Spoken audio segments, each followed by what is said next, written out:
Мальчик Илья был не таким, как все. Он понимал язык ветра и, казалось, мог говорить с птицами.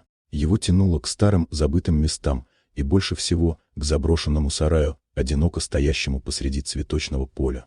Однажды вечером, проходя мимо, он услышал странные звуки. Это был не один плач, а целый хор отчаяния. Тоненький писк, тихое чириканье и жалобный скулёж.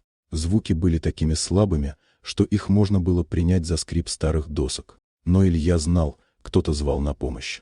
Он осторожно толкнул ветхую дверь и замер на пороге, пораженный увиденным.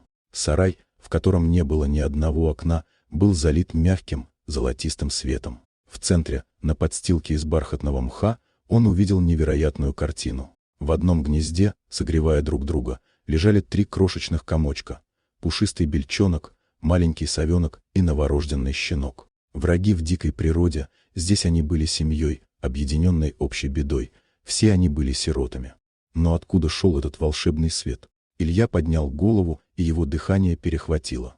Потолок и стены сарая были усыпаны тысячами светлячков. Они не просто горели, а медленно и плавно пульсировали в едином ритме, словно живое, дышащее звездное небо. Они создавали не только свет, но и тепло, не давая малышам замерзнуть. Мальчик понял, что стал свидетелем настоящего чуда. Кто или что собрало этих осиротевших врагов вместе? Какая сила зажгла для них тысячи живых фонариков? Он тихо прикрыл дверь и побежал за родителями.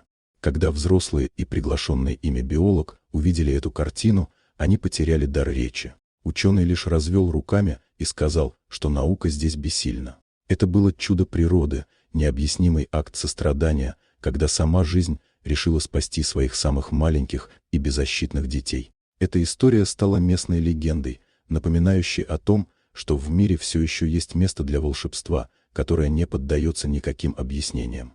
Дорогие друзья, если вам понравилось видео, поставьте лайк, а также подписывайтесь на канал, где наши авторские истории выходят каждый день.